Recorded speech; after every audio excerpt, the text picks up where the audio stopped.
This is the worst ever. Hi guys, welcome back or welcome to a new video. If you're new here, hi, my name is Amy, and if you're returning, welcome back. So today, as you guys can tell, we will be doing our August wrap up.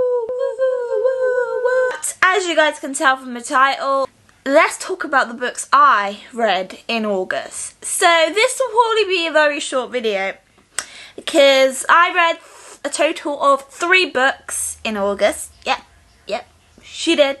3 books. Something has returned. Can we all guess what it is? Can we say it? Book slump. Yay! Just what we need. And you know, I thought to myself, oh no, we're not slipping into a book slump. We're just simply not wanting to read. I don't want to read this book. I'd rather scroll through TikTok for hours and hours. Or I'd rather sleep than read. Oh, I'd rather help my dad do something than read. And I never like helping my dad. So before I talk more about my book slump and what has been happening, let me go through the books that I have read. Most of these books I've literally read in the last 2 weeks. So I would have maybe done better. So, the first book I actually managed to read, this one, Jamie. Can everyone congratulate me, please? That's all I should be seeing in the comments is congratulations. People shouldn't be saying, oh, why haven't you read more? Why haven't you read more? I'm sorry. I'm really sorry. I just couldn't read.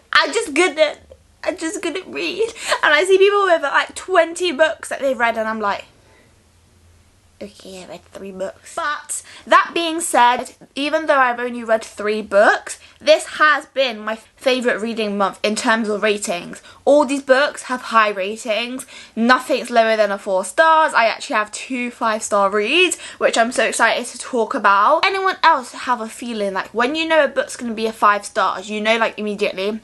With me, it's usually after like maybe 50 pages, maybe 150 pages, but you get to a point in the book and you're like, right, this is a 5 stars. You automatically know. So the first book I read in August was A Court of Mist and Fury by Sarah J Maas.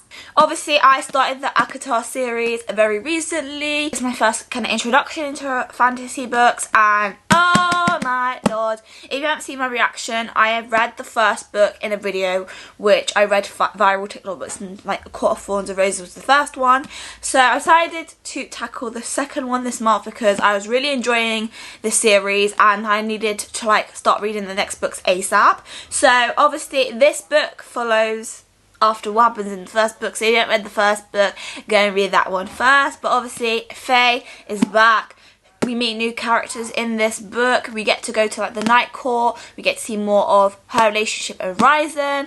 Lots of stuff happen in this book. It ends on a cliffhanger, yada yada yada. But all I've got to say about this book is this book was amazing. It was amazing. I was glued. I read this book in about 4 days, and this ain't a thin book. This ain't a thin book. I usually take like 4 days to read like a tiny book. So the fact that I was able to read this in 4 days tells that I was gripped. I did not want to stop reading. I was obsessed with this book. It made me laugh. It made me cry. It made me blush. Like I was kicking, swinging my feet, everything beautiful. I annotated like bits and pieces of this book, but I do obviously want to read the series again and proper annotate it with like the tabs and stuff like that. I gave this book a 5 stars because the story, the plot, the characters, so wholesome, so refreshing. I can't wait to read the 3rd book because the way this book ended, it's like I want to jump right into the next one. So if you see this in my September TBR, do not be surprised because this book right here is amazing. I love Faye so much. She has a special place in my heart. Also, her sisters, I really like Nesta. Like a lot of people like don't really like her character, but I really like how refreshing she is and how interesting she is and relatable. Like Nesta's one of those women that a lot of times women get criticised for being too weak and being too like sensitive and stuff like that, but when a woman's headstrong and she doesn't take any rubbish or she's seen as moody and stuff like that, she's automatically criticised. And someone like Nesta, like she's really underappreciated, and I can't wait to see more of her in other books. Like I already like her as a character in this, like these books, and people said she gets better in the others, so I'm really excited to know more about her. And obviously she has a bit of thing with this character called Cassane. I can't even say his name properly, but he's like part of the night court, so I can't wait to see that relationship progress. So if you haven't read the series, go and read it. I can't wait to tackle the next book, so if you want to see my reaction to that, definitely let me know, because it probably will be in the reading vlog that I would do. So the second book that I read in August was The Mistake by Elle Kennedy. This is part of the off-campus series. So this one features Logan and Grace. These two meet. Logan is obviously part of the hockey team. They meet, they have a one-night stand. He says certain things. I don't think they actually sleep together, but I think he says something to ruin it when they're about to have, like, you know, sex. Basically, like, he's trying to, obviously it's called The Mistake, so he's trying to like grovel to get her back. So this is very much like groveling. It is hockey romance, obviously college romance. Guy falls first. Grace is so headstrong in this book. I absolutely love her. She does not take any crap from no man, and she really makes Logan work for it, and their just relationship is so cute, and when they do finally get together, it was just beautiful. This book is quite fast paced, as you guys can tell. It's quite a small book, but I feel like it's perfect that it's like that, because otherwise if it was a girthy book, you would kind of say the story is just getting boring and you don't want to hear anymore. It's like groveling, finally get together, happy ever, that's it. Because I feel like sometimes, do you know when there's like enemies to lovers and they spend like 100 pages reading enemies to lovers, you get so used to it, you're enjoying the fact that they're enemies to lovers, but as soon as they get together they become a bit boring and you're like, why has this book still got about 400 pages left? Whereas this book is quite fast paced, it's easy to read. If you are getting to the book's lump, this book would be such a good book, and also the whole series would be good to read, 'cause it's just simple, easy, fast paced, and good for the general reader.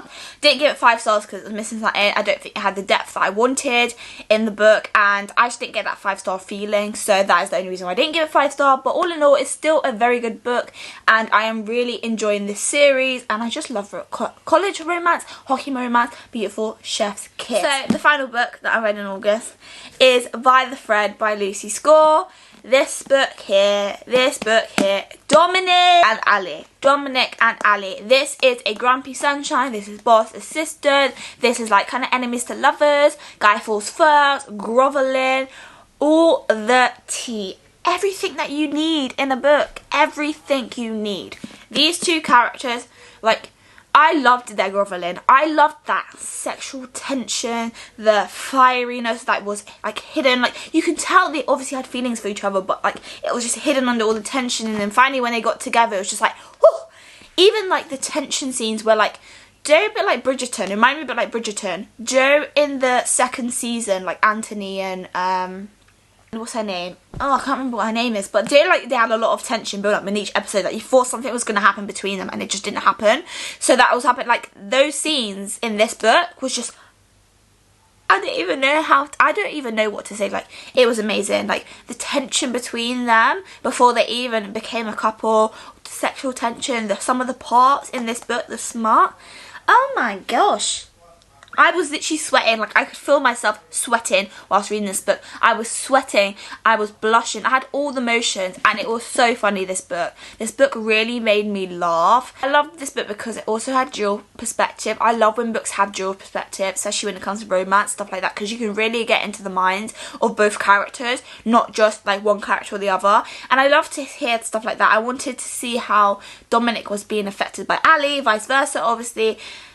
With him, because he's quite grumpy and stuff like that, you didn't know how he was feeling. I feel like if you didn't have that dual perspective, you would be very one-sided and you couldn't relate to the characters and wouldn't be as fulfilling when they got together. It would just be like anticlimactic. But this book was so good. I gave it a 5 stars. But again, first 50 pages, I literally got that feeling. I was like, this book's going to be a 5 stars. It's going to be 5 stars. So it was 5 stars. The only thing about this book, the only reason I'm a little bit hesitant on the 5 stars is that because I was so glued to when they didn't like each other, when they did get together and they were a couple and stuff like that, I was a bit like, we still have 300 pages left of this book. What is going to happen? Like, what is going to happen? Obviously, there were twists and turns, stuff like that, and they were really good, but I was like, what is going to happen? And I feel like I felt myself getting a little bit bored during the middle, because it was like, I really liked the tension, building, get together. The scene that they got together was very, like, it wasn't anticlimactic, like, it hit the spot. Like, when they got together, I was like, yes, yes, yes. But I did feel like after they were together, after a while, she's a bit like, right, I need more drama. I need the drama. And this book I read quite quickly as well. I think I read this maybe in 2 days, maybe 3. But this book is definitely really good. If you haven't read this book, go read it. I love Lucy Score. I've read Things We Never Got Over. And I really want to read, I think I have one, Things We Hide From the Light.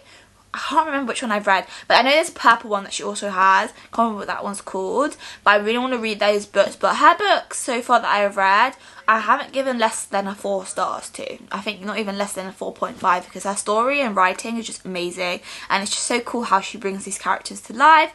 So yeah, if you haven't read this book, I highly recommend it. Yeah, those were all the books that I read in August. I only read 3 books, but at the end of the day, that is okay. Like, sometimes you're not going to read them up. Like, last month I read like 15 books. This month I read 3. It varies. With me, it varies all the time. Yes, I want to meet my target of 100 books, but at the same time, I can't force myself to read. Life gets in the way of it, and that's the only thing. I'm going back to work. I'm starting a postgrad next year, and I'm going to miss summer so much. So even though I'm so excited for September onwards, I'm going to miss summer, because summer is where I read the most. Summer is where I have the most time to just do nothing and read. But now that I'm going to be going back to work full time, I'm not going to have that much time to read.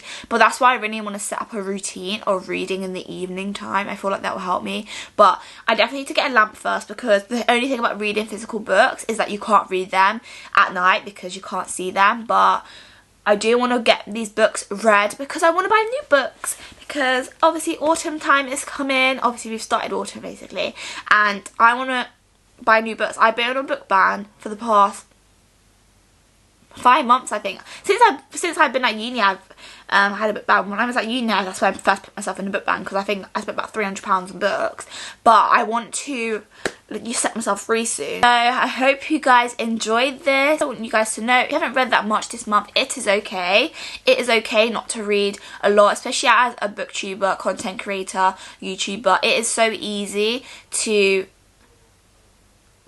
like be a watcher, like a viewer, and think, oh my gosh, they've read 20 books that month. I'm being lazy, I'm not being productive. It's like, no, you might have stuff that are prohibiting you from reading a lot of books. And if there isn't, then it just can be like you're in a book slump. So you have to just think and take it slowly, and just like not forget that everyone's human at the end of the day. We all have our good months, we all have our bad months. And obviously for me, this has been a bad month. But on go September, I have some fun videos planned for this autumn time, Christmas time. So hopefully that will get me more energized to read some books. But as I always say, I love you guys so much. If you're new to this channel, make sure you like and subscribe to see my more content.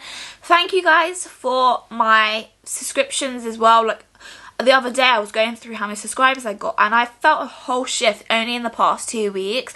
And we're so close to 200 subscribers, and I'm just really enjoying the comments, the interactions that I'm having with you guys. This community is so fun, so friendly, and I'm just really enjoying it. As I've said, I am coming up with more wellness and lifestyle videos, because I just don't want my channel to be just about books. But I will be at least doing 1 book video a week, and then obviously maybe a vlog a week. So I'm just organising myself out at the moment. But I'm really appreciative of every single one of you guys. I love you guys so much. I hope you guys have a very blessed new month, and I'll see you guys in the next video. Bye.